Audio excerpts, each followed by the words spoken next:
you're after. So, as we said, there's 5 things that set up. So this will be sort of set as a reminder. I'll put it in some notes as well. But set up, there's 5 things you've got to try and get right. Number 1 is the club face pointing at your target. Sounds daft, but we can make a mistake, okay? Is he aiming to where you want the ball to go? Number 2, is your grip good? Your grip's fine, okay? Nothing wrong with your grip, doesn't need tinkering at all. Absolutely fine there, okay? Is your body, feet, knees, hips and shoulder alignment good? Yeah, you stand the ball really good. First lesson I gave you back in Bryn Hill, you're going 50 yards right. You've now really squared that up a lot more now. You're hitting the ball much straighter, okay? Is your posture good? So your back nice and straight from setup? Yeah, you got a pretty good posture, you stand it nicely, okay? Final thing, is your ball position correct? Now it is, there it isn't. Okay? And when that golf ball gets too far, certainly back of middle, I mean that's sort of over your left chest there, sort of your logo on your left top there, you have to therefore move in this direction to hit the golf ball, or hit the ball really low with your irons, or potentially on a tee peg, you go under it and you sky up in the air. The other thing, as we said, because the swing now is creating a bit of an arc as it comes to the hitting area, it comes from around your body and around this way. If the ball's hit back here somewhere, it's just going to go way to the left.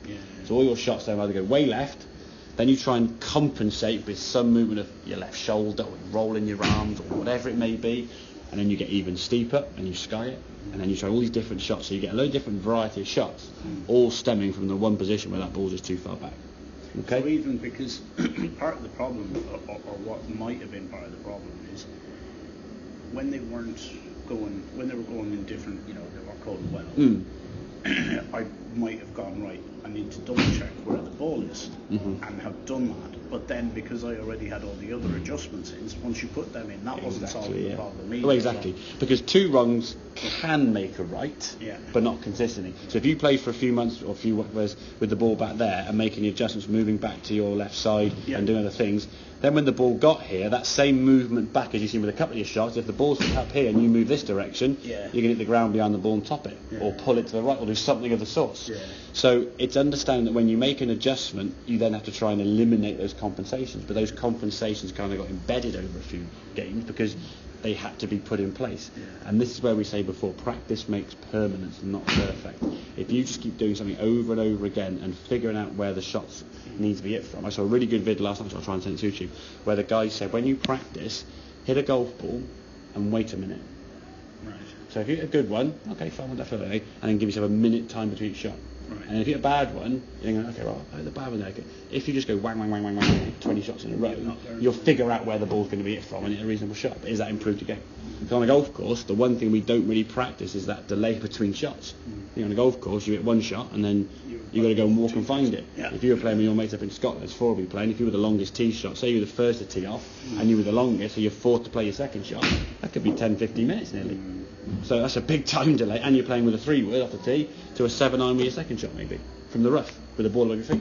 So what comparison have those 2 swings got? Absolutely nothing. The fact you're swinging left-handed is the only thing. It's a left-handed golf club with the same golf ball, hopefully. That's about it. The rest is very, very different. So if we can get in the habit of taking a bit of time between shots, not just bang, bang, bang, bang, bang, okay, and not then figuring out where the club needs to be and then just relying on timing and reactions. If you take away time, okay, your reactions are going to be worse, so you can't rely on that. So then you then have to learn, okay, why's that ball gone left? Okay, it's gone left. What have I potentially done? And knowing what your tendencies are. And I can remember from about probably 3 or 4 lessons ago, maybe probably a year ago now, you had a lesson where your 3 was back here again. Goes back to that left side again. And it's something that I think you just feel stronger and more of a sort of stronger mechanism putting that ball back there. I've never seen your golf ball get too far here. It's always gone back to this left side for whatever reason, whether it's because you hit a lot of shots a little bit off your back foot and therefore it just moves back as you hit it. As a result, you may hit a few shots before the ground, before the ball, and the ball then might move back gradually in time. So things happen for reasons, but sometimes we don't know what the reasons are. We just don't identify the fault. But if we could, still haven't had that playing lesson.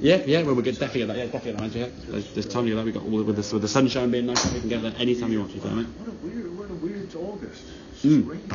So June, July, August was crazy. From June being the hottest, June the wettest, July the hottest, and August the most random, with like flash floods, wind and rain and high sorts of stuff. So get that ball position forward with that club. Now with all the clubs, so the blue line there represents basically any full shot off the ground. Okay. So 3 would through your bag to wedge. The ball would be just down there, okay? The green line would represent your driver ball position. Okay. Okay? Now what would happen when you're doing chip shots, your left foot would probably come somewhere here.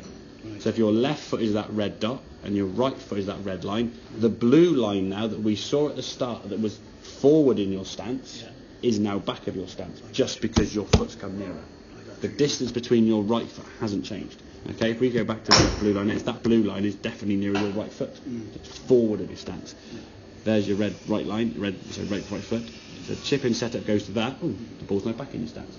You just moved your body to the right because you brought this foot in to the ball. Okay, so that's the 3 main sort of ball positions you're going to have. Driver right heel, off the ground, back of right heel, short game shots, the feet coming closer, which you're only going to before in the lesson, so get yourself near the target that way. Okay. Does that make sense, then? Yeah? I'll write down the notes anyway to remind you, but hopefully that video there will sort of remind that as a thing.